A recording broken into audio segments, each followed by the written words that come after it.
Boa noite, meus irmãos. Mais uma vez, para mim é um privilégio estar aqui. Quero agradecer ao Jaime, à Bruna, ao Ryan pelo convite, pela confiança, ao pastor por ceder também esse espaço para nós estarmos aqui compartilhando juntos, né, do que o Senhor tem a nos falar. E eu queria, antes da gente começar, dizer assim, o quanto meu coração está tão feliz de ver o que os jovens estão fazendo, né, nesse mês. O Gabriel estava tocando flauta, eu me emocionei ali, né? Então não foi só eu. E, irmãos, assim, eu lembro da minha adolescência e começo da juventude, não faz tanto tempo assim, mas eu tive a oportunidade de, desde o começo ali da adolescência, entregar a minha vida ao Senhor. Então, já na adolescência, eu pude caminhar com o Senhor, já na adolescência. Isso, para mim, foi um grande privilégio. E eu não me arrependo nunca dessa escolha que eu fiz. Eu acho que tem muita gente que pensa que caminhar com o Senhor é viver uma vida chata, é você deixar de fazer coisas que você quer fazer. E eu me lembro que quando eu fazia tudo o que eu queria fazer, eu era extremamente infeliz. E desde que eu entreguei a minha vida ao Senhor, eu nunca fui tão feliz. E é um grande privilégio ver uma juventude que louva ao Senhor. E eu pude dar um abraço na Luísa antes do culto começar, que trouxe a mensagem de manhã. Eu me lembro assim que o Isaac veio aqui para a igreja também, ele falou assim, eu aprendi bateria, mas eu não estou no nível do pessoal, e hoje ver ele tocando bateria também, eu sempre fico muito orgulhoso dele, e de saber também que ele vai dar continuidade aí na minha liderança do multimídia, né? No próximo ciclo ele vai entrar no meu lugar, e eu fico tão feliz de nós termos pessoas aqui dentro da juventude, com tanto desejo de servir ao Senhor, com tanto desejo de trabalhar na obra de Deus. Isso, para mim, assim, me deixa muito feliz. Como eu comentei já em algumas ocasiões, o meu chamado não é pastoral, mas se um dia eu fosse pastor, com certeza seria de jovens. Assim, eu tenho um grande carinho e um amor muito grande pela juventude, desde sempre. E que Deus continue abençoando a vida de vocês. Vocês são bênção nessa igreja, são bênção nas nossas vidas. Meus irmãos, essa mensagem dessa noite era uma mensagem que eu queria trazer há muito tempo, mas o Senhor sempre me direcionava para outros textos, para outros assuntos, e hoje eu vou ter a oportunidade, finalmente o Senhor me permitiu trazer um texto que eu sempre quis falar aqui, que é o meu salmo favorito. Algumas pessoas sabem que, assim, eu sou apaixonado pelo Antigo Testamento. Inclusive, lá no seminário, eu estou tendo Pentateuco agora. Muita gente pensa que seria chato. Eu estou amando, irmãos. Assim, eu amo. A Bíblia, como um todo, ela é muito inspiradora, mas, de alguma forma, eu consigo enxergar, assim, todas aquelas menções que são feitas a Jesus no Antigo Testamento. Eu acho muito poderoso. E a gente ter a oportunidade de olhar para textos do Antigo Testamento já sabendo que essa promessa se cumpriu e poder entender isso, eu acho muito especial. E eu não sei se você tem um salmo favorito. Eu tenho. Então, alguém tem um salmo favorito? Pode ser o 23, não tem problema. Alguém tem algum salmo que não seja o 23 e o 91? 70, 19, gente, quem está na live parece até que é bingo, né? 70, 19, oi? 16, 106, 21, 1, Salmo 1, Salmo 1, é verdade. Então, ninguém falou o meu, eu acho. Queria que você abrisse a sua Bíblia no meu salmo favorito, Salmo 103. Nós vamos conversar sobre... falou! Tinha que ser minha amiga, né? A gente está sintonizado, Salmo 103. Gente, Salmo 103 eu acho uma poesia lindíssima e nós vamos conversar sobre ela nessa noite. O tema dessa mensagem é razões para bendizer ao Senhor. Acompanhe tanto na sua Bíblia, ou se você quiser acompanhar aqui na tela, fique à vontade. Bendiga o Senhor a minha alma, bendiga o Senhor todo o meu ser. Bendiga o Senhor a minha alma, não se esqueça nenhuma de suas bênçãos. É Ele que perdoa todos os seus pecados e cura todas as suas doenças, que resgata a sua vida da sepultura e coroa de bondade e compaixão. que enche de bens a sua existência, de modo que a sua juventude se renova como águia. O Senhor faz justiça e defende a causa dos oprimidos. Ele manifestou os seus caminhos a Moisés e os seus feitos aos israelitas. O Senhor é compassivo e misericordioso, muito paciente e cheio de amor. Não acusa sem cessar, nem fica ressentido para sempre. Não nos trata conforme os nossos pecados, nem nos retribui conforme as nossas iniquidades. Pois como os céus se elevam acima da terra, assim é grande o seu amor para com os que o temem. E como o Oriente está longe do Ocidente, assim ele afasta para longe de nós as nossas transgressões. Como um pai tem compaixão de seus filhos, assim o Senhor tem compaixão dos que o temem, pois ele sabe do que somos formados. Lembra-se de que somos pó. A vida do homem é semelhante à relva. Ele floresce como a flor do campo, que se vai quando sopra o vento, e nem se sabe mais o lugar que ocupava. Mas o amor leal do Senhor, o seu amor eterno, está com os que o temem, e a sua justiça com os filhos dos seus filhos, com os que guardam a sua aliança e se lembram de obedecer os seus preceitos. O Senhor estabeleceu o seu trono nos céus, e como rei domina sobre tudo que existe. Bendigam o Senhor, vocês, seus anjos poderosos, que obedecem a sua palavra. Bendigam o Senhor, todos os seus exércitos, vocês, seus servos, que cumprem a sua vontade. Bendigam o Senhor todas as suas obras em todos os lugares do seu domínio. E ele termina, bendiga o Senhor, a minha alma. Que salmo lindo, né, irmãos? E eu vou te falar, eu acho que essa foi uma das... talvez a primeira vez que eu consegui ler esse texto sem chorar. Esse salmo já me fez chorar de soluçar algumas vezes. E eu acho que esse texto me achou num dos momentos mais cruciais da minha vida. E o Senhor foi ministrando ao longo de toda a minha vida dali para frente. Toda vez que eu visito esse salmo, o Senhor fala algo novo, porque Deus tem sempre algo novo para falar conosco. Davi é o autor desse salmo.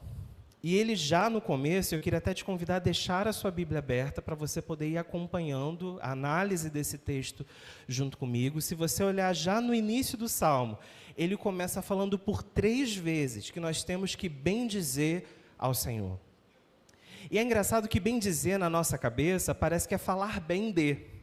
E não está totalmente errado, mas se nós olharmos o dicionário, a definição de bendizer é agradecer por uma bênção, graça ou favor recebido. E aí faz mais sentido, porque quando a gente lê o salmo inteiro, é isso que ele está fazendo. É um salmo de louvor, é um salmo de gratidão ao Senhor por tantas coisas que ele faz na nossa vida. No versículo 2, inclusive, ele vai nos desafiar a não esquecermos de nenhuma bênção que o Senhor nos deu. E isso é muito difícil para a gente, porque o Senhor faz muito mais por nós do que nós somos capazes de perceber. E eu me lembro que quando eu era adolescente, aproveitando que a gente está no mês da juventude, né?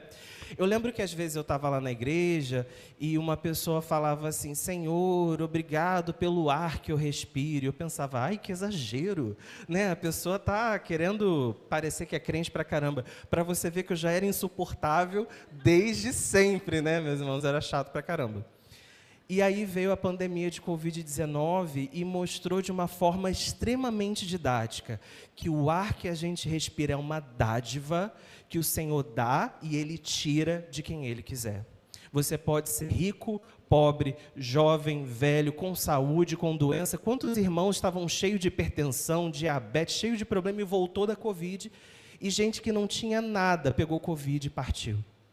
É o Senhor quem decide a quem Ele dá o fôlego de vida e a quem Ele tira. Às vezes a gente pensa, nossa, agradecer ao Senhor porque eu fui e voltei do trabalho, mas será que isso não é um mínimo? Mas, meus irmãos, não sei quantos conhecem, existe um aplicativo para celular que se chama OTT, que é Onde Tem Tiroteio. E ele é um aplicativo só para o Rio de Janeiro, e eu uso muito esse aplicativo. Porque eu atravesso o município para poder trabalhar, e muitas vezes esse aplicativo me salvou para eu poder desviar de lugares que estavam tendo conflito. Então, no Rio de Janeiro, você poder ir para o trabalho e voltar para casa é uma bênção. Algumas pessoas foram e não voltaram. Você tem noção que todos os dias morre gente baleada no Rio de Janeiro?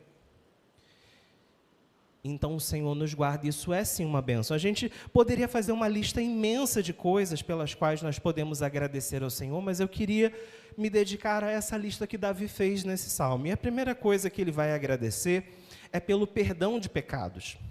Pode acompanhar aí na sua Bíblia. O primeiro item da lista é ele quem perdoa os seus pecados. E é interessante que naquela época eles não tinham a Bíblia completa como nós temos hoje, né? O que eles tinham naquele momento era a Torá, né? O Pentateuco. E esse conceito de perdão de pecados, ele era extremamente frequente na palavra de Deus, né? No livro de Levítico, de Números, aparece esse conceito várias vezes. Só que sempre atrelado a sacrifício de animais ou ofertas. Então, eu sacrifico um animal, eu dou uma oferta ao Senhor e ele vai perdoar o meu pecado. Tanto que chega um certo momento da caminhada do povo com Deus, que as pessoas pensam, pequei, mato um bicho e Deus me perdoa. Eles não se preocupavam mais com o seu interior. Virou uma coisa mecânica, eu dou uma oferta e Deus me perdoa. E não era isso que Deus queria. E aí, em Isaías 55:7, vai aparecer esse conceito pela primeira vez. De perdão, ele tem como pré-requisito o arrependimento. Olha o que o texto vai falar para a gente. Que o ímpio abandone o seu caminho e o homem mau os seus pensamentos. Volte-se ele para o Senhor, que terá misericórdia dele. Volte-se para o nosso Deus, pois ele perdoará de bom grado. Ou ele dá de bom grado perdão. Ou seja, não é oferta, não é sacrifício, é arrependimento. Muitas vezes a gente pensa que se a gente chegar a Deus pedindo perdão pelos nossos pecados, isso vai cansar a Deus. Principalmente se a gente está pedindo perdão pela mesma coisa, que é o que na maioria das vezes a gente acaba fazendo. A maioria dos crentes não erra em pecados inéditos.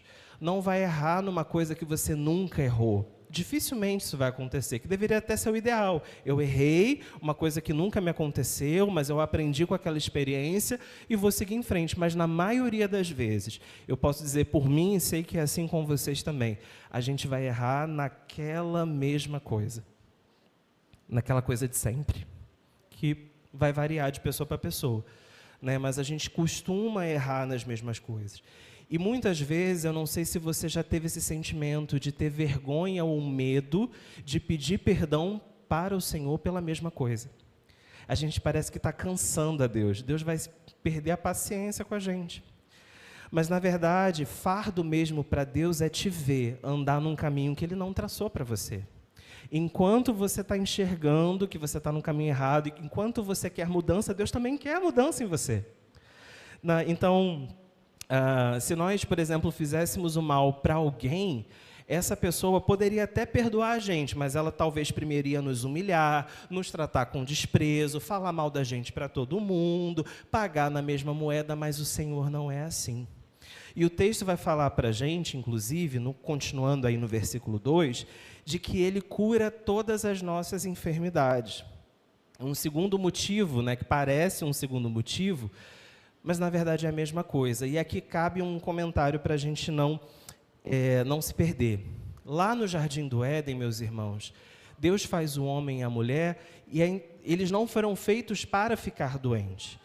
Nós estávamos em perfeita comunhão com Deus e com toda a criação. E o plano inicial do Senhor é que nós vivêssemos, né, em harmonia, Criador e criação. Só que quando o pecado entra no mundo, uma das várias consequências ruins que ele acaba trazendo são as doenças. E quem é da área biomédica, assim como eu sou, sabe que quase todas as doenças que existem no mundo, tirando as doenças genéticas, né, mas algumas delas também se enquadram nesse caso, quase todas as doenças que acontecem conosco, elas estão ligadas a desequilíbrio da nossa relação com o nosso próximo, relação entre as pessoas, relação do homem com os animais, e a Covid-19 surgiu assim, inclusive, ou da nossa relação com os recursos naturais. Então, boa parte do que acontece de adoecimento hoje tem a ver com o desequilíbrio da criação com a própria criação. Então, nós estamos consumindo quilos e quilos de agrotóxico todos os anos, a gente está ingerindo microplástico na água e nos alimentos que a gente consome, acúmulo de metais pesados na cadeia alimentar, desde o peixe até carne de abatimento, e tudo isso só está acontecendo porque nós estamos colhendo os frutos de decisões egoístas que nós temos tomado como sociedade desde o Éden. Então, quando nós lemos esse versículo 2, a gente não pode entender que existe aqui uma promessa de que Deus vai curar o câncer de todo crente, de que Deus vai livrar o crente de qualquer tipo de doença. Não é isso que o texto está nos prometendo. E para você entender que essa cura de todas as doenças não está intimamente ligado à enfermidade física, tem um texto de Isaías 33, 24, a gente vai ler na versão NVT, poderia ser na João Ferreira de Almeida, também tem várias versões interessantes. Olha o que está dizendo ali. O povo já não dirá, estamos doentes e indefesos, pois, ou seja, uma conjunção explicativa. Tudo que vai vir depois desse pois é a explicação do começo da frase. Por que nós não ficaremos doentes e indefesos? Porque o Senhor perdoará os seus pecados. Olha que interessante esse conceito. Então, quando ele está falando de cura de todas as doenças, não é do seu resfriado, é da doença mais profunda que nenhum remédio pode curar. Ele está falando de uma cura muito mais profunda. Entende esse conceito? E é isso que ele está dizendo aqui para a gente. Deus ele tem o poder para curar o corpo e o espírito, mas quando Ele nos perdoa, Ele nos dá uma sensação de bem-estar, de saúde, de completude. E quando a gente lê, por exemplo, Isaías 53, que vai falar do servo sofredor, acho que eu vou trocar de microfone, está falhando, né? Está falhando um pouquinho? Deixa eu trocar aqui.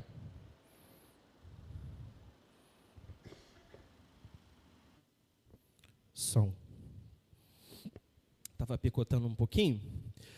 Lá em Isaías 53, ele vai falar que Jesus tomou sobre si as nossas enfermidades. E tem muitos estudiosos que vão falar que o significado também é esse. Ele vai tomar sobre nós aquilo que nos adoece no mais profundo. Jesus ele não veio morrer na cruz para livrar você da fila do SUS. Ele morreu na cruz para te livrar do inferno, da pior doença que atingiu você. Ele morreu para curar a sua alma, para curar o seu espírito. Ainda sobre essa temática do perdão, o salmista vai falar no versículo 8 até o 12, que o Senhor não explode rápido demais com a gente, que Ele é misericordioso. E a definição de misericórdia também é muito interessante. Essa palavra, misericórdia, ela é uma junção de duas palavras latinas, que é miseratio, que significa desgraça, miséria, miserabilidade ou miserável, com a palavra cordis, que significa coração. Misericórdia significa Deus colocando o seu próprio coração na nossa miséria. Olha que lindo, irmãos. Isso é um Deus misericordioso, aquele que compadece-se do estrago que a gente arrumou para a gente mesmo. Ele olha onde as suas decisões levaram você e Ele coloca o coração dele na sua miséria, seja ela qual for. O nosso Deus, Ele é misericordioso. Irmãos, o nosso Deus não joga na nossa cara os nossos erros do passado, e o que não faltava era material para Ele fazer isso. Quem acusa é Satanás, ele é o grande acusador, e o texto vai falar para a gente, o Senhor não acusa sem cessar. Ele não faz isso, Ele é diferente. Ele não nos castiga da forma como nós merecemos. Pode olhar, ele está falando isso, ele está agradecendo ao Senhor, porque o Senhor é misericordioso, não nos acusa, não joga na nossa cara, não nos castiga da forma como a gente merece. Deus não é como nós. Deus não é como nós. Se uma pessoa faz algo com a gente, talvez a gente até perdoe. Talvez. Às vezes a gente nem perdoa. Mas talvez a gente até perdoe, mas a gente não quer nem olhar mais na cara da pessoa. Tá bom, não vamos mais brigar, mas é você para lá e eu para cá. Deus não é assim com a gente.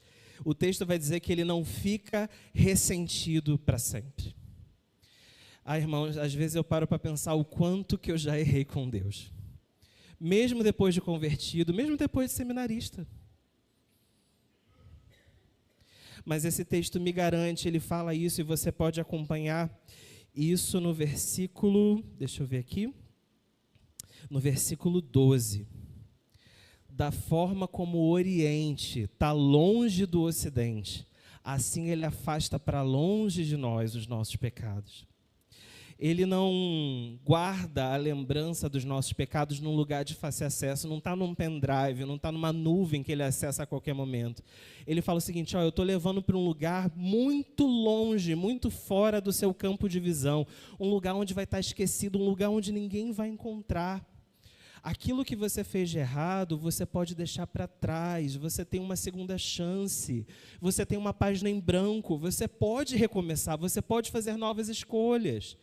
Você tem uma nova oportunidade. Essa oportunidade é dada para você agora, se você quiser. Esse texto vai nos mostrar que nós servimos a um Deus que tem prazer em dar segundas chances. Quantos já receberam uma segunda chance do Senhor? Você lembra quando Ele te deu uma nova chance? Eu lembro. Eu me lembro.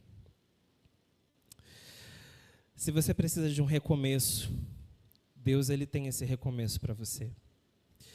Lá no seminário teve um professor que contou uma ilustração que eu achei muito interessante, falando sobre a diferença entre justiça, misericórdia e graça. E ele contou uma história que era o seguinte, tinha um menino que ele já tinha sido avisado pelo pai que ele estava desobediente, ele já tinha errado a primeira vez, a segunda vez, na mesma coisa, e o pai falou, meu filho, se você errar novamente nisso, infelizmente eu vou ter que castigar você. E aí, o menino, né, você sabe como é criança, né? Ele falou, vamos ver realmente se ele vai fazer o que prometeu. Toda criança faz esse teste, né? E aí, o que ele faz? Desobedece novamente.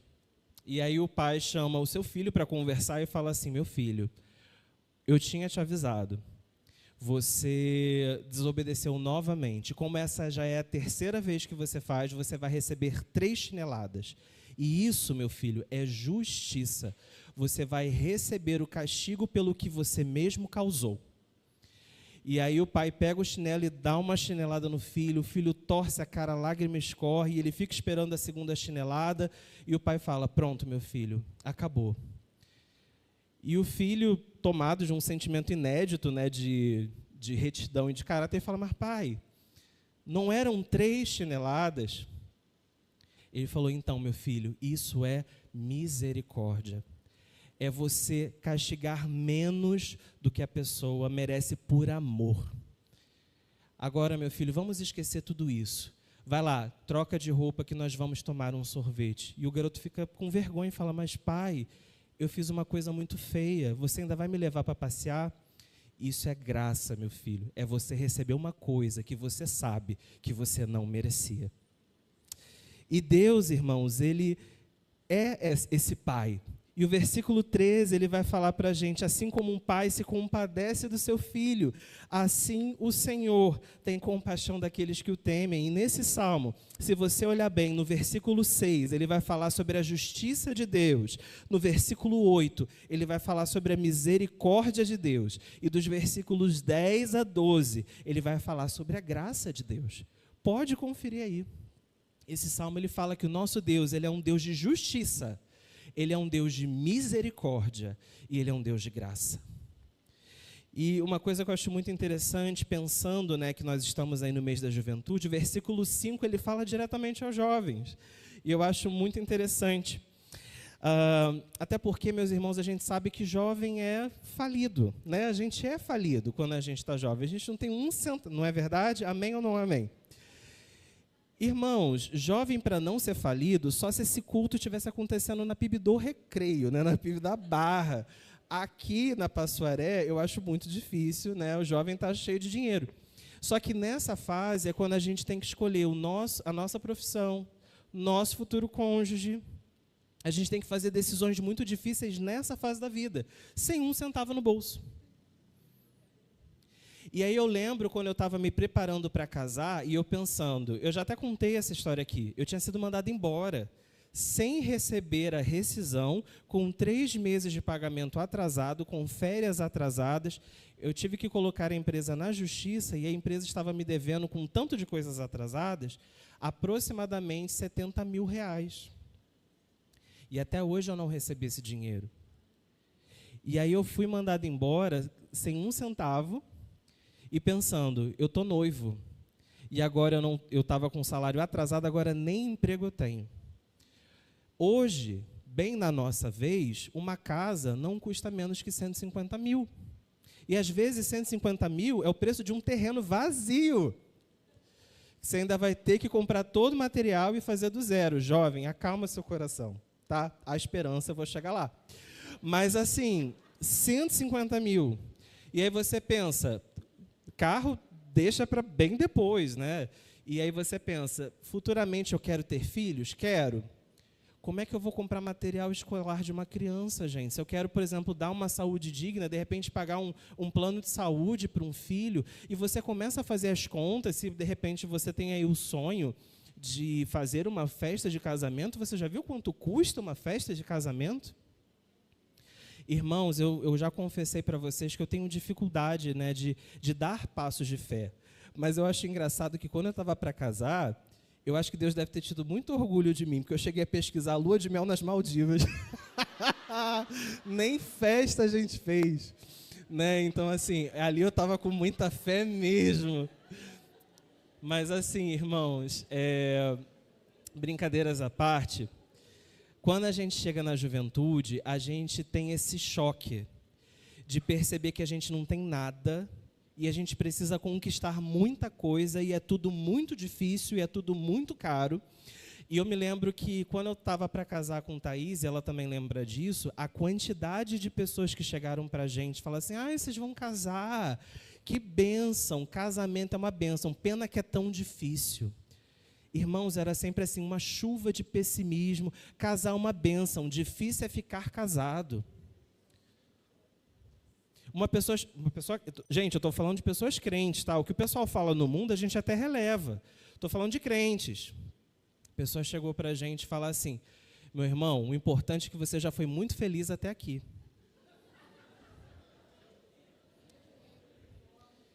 Você que já casou, principalmente que casou há pouco tempo, você ouviu palavras pessimistas assim?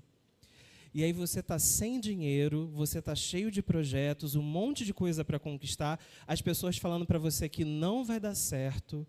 E o que esse texto fala é o seguinte, jovem, fica tranquilo, porque é o Senhor que enche de bens a sua existência, de forma que a sua juventude se renova como a águia.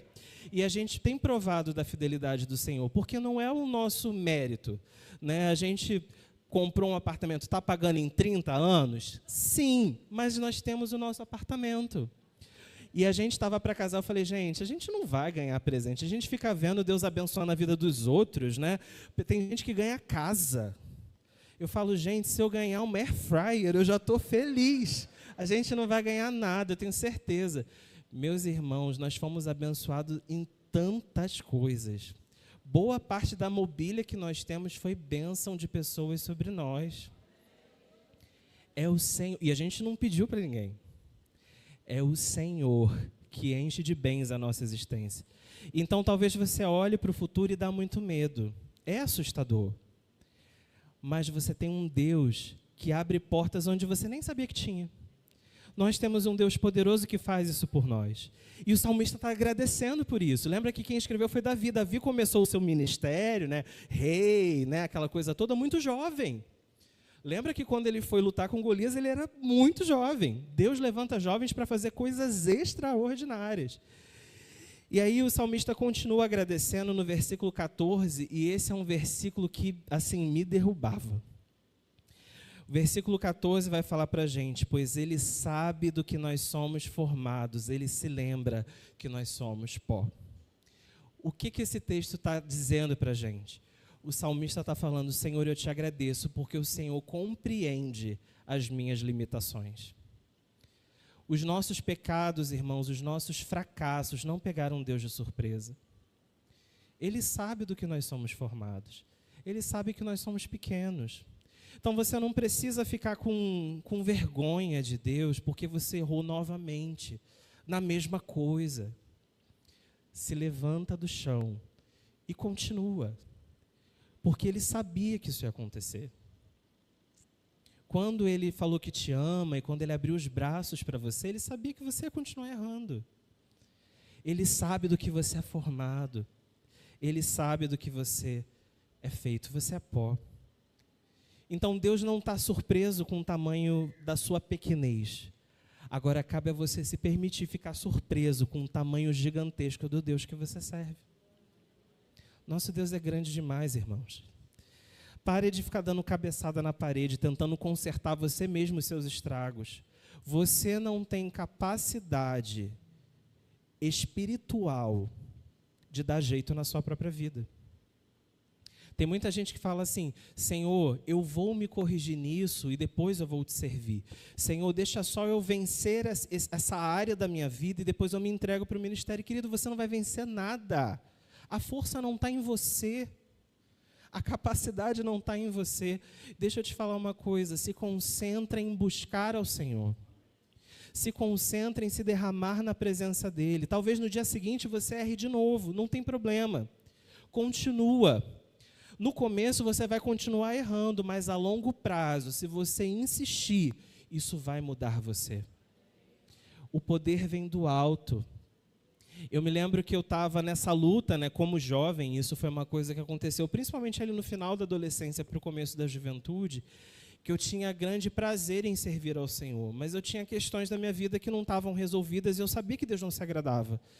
E aí eu falei assim: eu não posso, imagina, cantar para Deus desse jeito.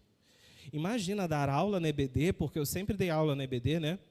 Dar aula na EBD desse jeito. Eu sou um hipócrita, eu sou um fariseu, eu sou, sei lá, eu não posso fazer isso.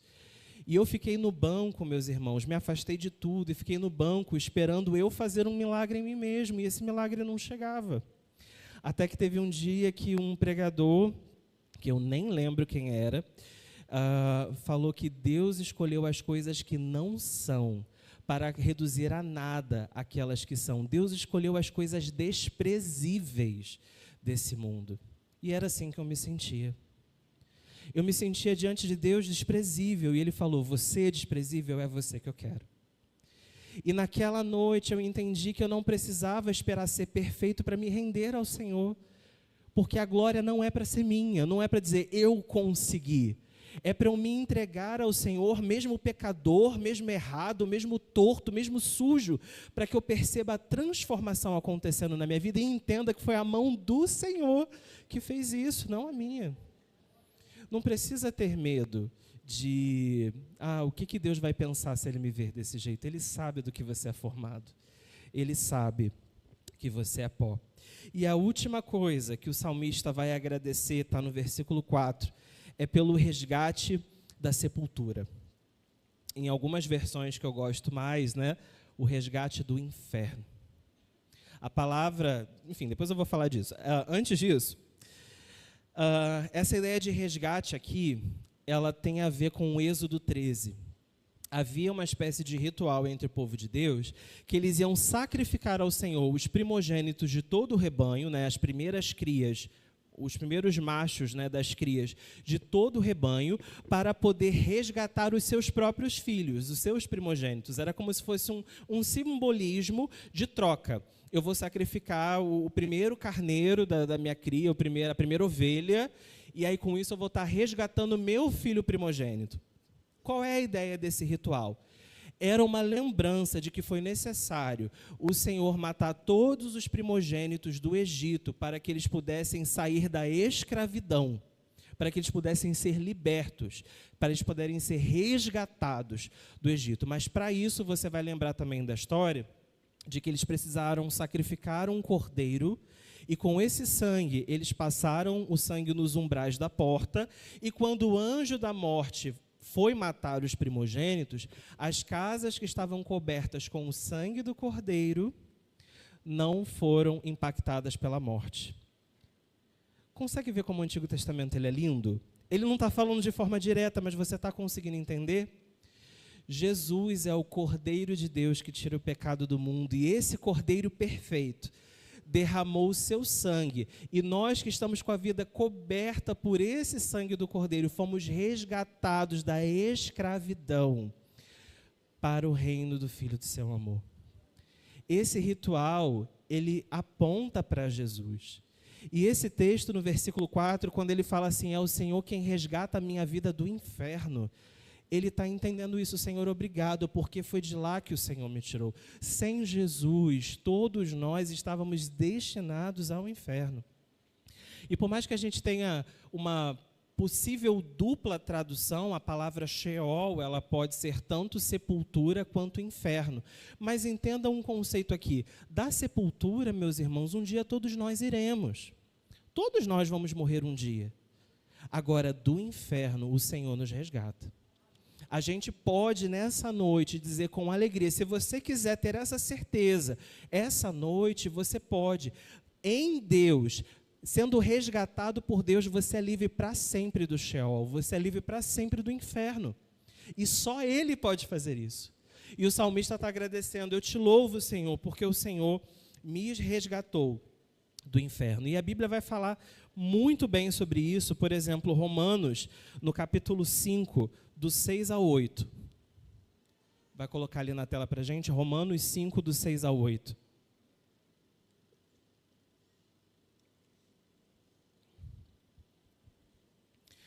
Olha só o que está dizendo. De fato, no devido tempo, quando ainda éramos fracos, Cristo morreu pelos ímpios. Dificilmente haverá alguém que morra por um justo. Pelo homem bom, talvez alguém tenha coragem de morrer. Mas Deus demonstra seu amor por nós, em que Cristo morreu em nosso favor, quando nós ainda éramos pecadores. E podemos olhar, por exemplo, ainda Colossenses 1, do 21 ao 23. Colossenses 1, do 21 ao 23, que vai falar o seguinte: antes, vocês estavam separados de Deus, e na mente de vocês eram inimigos, por causa do mau procedimento de vocês. Mas agora, Ele os reconciliou pelo corpo físico de Cristo, mediante a morte. Ou seja, essa reconciliação aconteceu porque Cristo precisou morrer. Para apresentar vocês diante de Deus, santos, inculpáveis e livres de qualquer acusação. Desde que... Presta atenção nisso. É maravilhoso a gente pensar que nós éramos inimigos de Deus. O Cordeiro perfeito se entregou e morreu em nosso lugar. E hoje nós estamos livres de qualquer culpa, qualquer acusação. Podemos ser apresentados de forma santa diante de Deus, inculpáveis, desde que continuem alicerçados e firmes na fé, sem se afastarem da esperança do Evangelho. Existe uma condição, irmãos. E o salmista, ele agradece por ele ter sido livre do inferno, mas ele entende que não é para todo mundo. Deus, ele manda o sol e a chuva para todos, mas libertar do inferno não é para todo mundo. Existe uma condição. E eu queria que você, com esse salmo que nós estamos analisando, olhe o versículo 17 e 18. Mas o amor leal do Senhor, o seu amor eterno, está com os que o temem, e a sua justiça com os filhos dos seus filhos, com os que guardam a sua aliança e se lembram de obedecer aos seus preceitos. Não é com todo mundo. O amor do Senhor é leal, ele é eterno, mas não é para todos. É para quem guarda a aliança, para quem se lembra de obedecer. Lembra que obedecer é o tema do ano da nossa igreja? O amor do Senhor é para quem se lembra de obedecer. Deus, ele tem cumprido a parte dele na aliança. E você? Como que está a sua parte da aliança? Esse salmo, meus irmãos, ele mexe muito com o meu coração por vários aspectos. Eu nem tenho tempo de falar de tudo que me chama muito a atenção dele. Mas ao mesmo tempo em que ele apresenta esse Deus que é misericordioso, que dá a segunda chance, de que leva para longe a nossa culpa, esquece dos nossos pecados, que não nos acusa sem cessar, que sabe das nossas limitações, ele ao mesmo tempo está dizendo, isso não é uma desculpa para que você possa viver do jeito que você quiser. Isso não é um pretexto para que você continue no seu pecado, achando que a graça do Senhor vai cobrir tudo que você quiser fazer. Existe uma condição. No versículo 15, ele vai falar, a vida do homem é semelhante à relva, ela floresce como a flor do campo, que se vai quando sopra o vento, e nem se sabe mais o lugar que ocupava. Sabe o que ele está falando, irmãos? A nossa vida é muito curta. E eu acho que eu tenho uma noção muito grande disso toda vez que eu estou de plantão no hospital. Você tem noção de quantas pessoas extremamente jovens faleceram no CTI de lá do hospital? Pessoas que você olha assim e fala, gente, tinha uma vida inteira pela frente. Para você ter noção, há pouco tempo atrás, faleceu uma paciente por complicações de uma cirurgia plástica. Acredita? Não se achava bonito o suficiente, foi mexer no corpo, complicou a situação, morreu. Quantos já tiveram a triste experiência de ir no sepultamento de um bebê? Levanta a mão. Dói demais. Porque você olha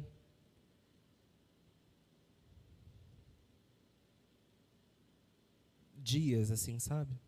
Tinha dias de vida. Eu estou com 31 anos, aquele bebê morreu com dias. Talvez os pais tinham tanta expectativa de tantas coisas legais que queriam fazer com aquela criança, não deu tempo. O que Davi está dizendo é que a nossa vida é curta demais, irmãos. E mesmo que você viva 100 anos, o que são 100 anos comparados com a eternidade? 100 anos, quando você bota do lado da eternidade, onde você não consegue enxergar o final disso, é muito tempo, irmãos. Ele está falando que o nosso Deus é Deus de eternidade em eternidade. E você vai ter que passar a eternidade com alguém em algum lugar. E o que ele está falando é que essa decisão você faz nessa vida curta que você tem agora. E o que ele está falando é que a nossa vida é tão curta que é como se fosse a erva do campo. Bate um vento, ela sopra e você nem sabe mais onde ela estava. A gente não tem garantia nem se a gente chega vivo até meia-noite hoje. E eu não estou falando isso para colocar terror na cabeça de ninguém. O objetivo não é esse, mas é um fato. Nós não temos garantia de que a gente vai estar vivo até o final da semana, porque não somos nós que sustentamos a nossa própria vida. Porque se fosse assim, todo mundo que ficasse doente no hospital daria um jeito de reverter sua própria doença, sua própria morte. A gente não tem esse poder.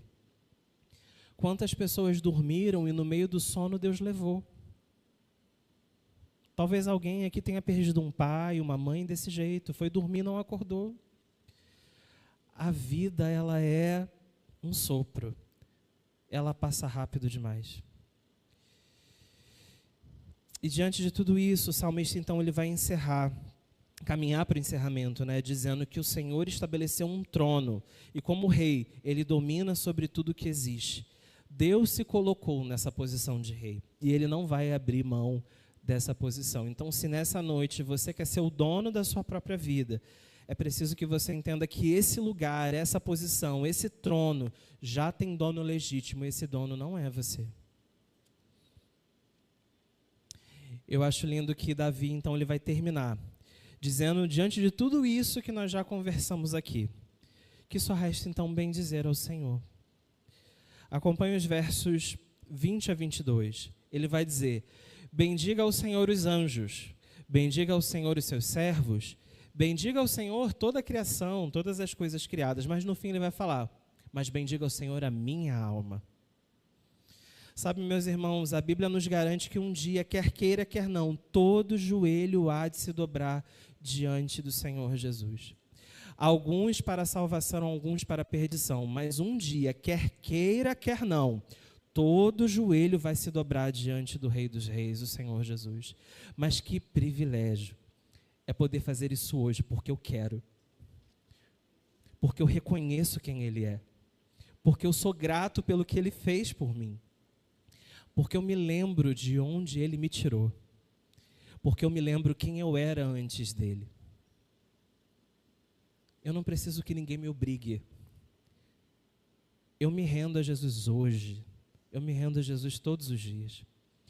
Assim como o salmista, eu acho que esse salmo toca muito meu coração, porque eu lembro que Deus me quis quando nem eu me queria. Deus me encontrou no momento mais profundo da depressão. Deus me encontrou após eu ter tentado tirar a minha própria vida aos 13 anos, na juventude. Eu me achava um lixo, sem valor nenhum, vida toda torta. Por mais que eu não fizesse nada muito polêmico, nada criminoso, eu era uma pessoa comum. Mas eu me sentia um lixo. E Deus me quis mesmo assim.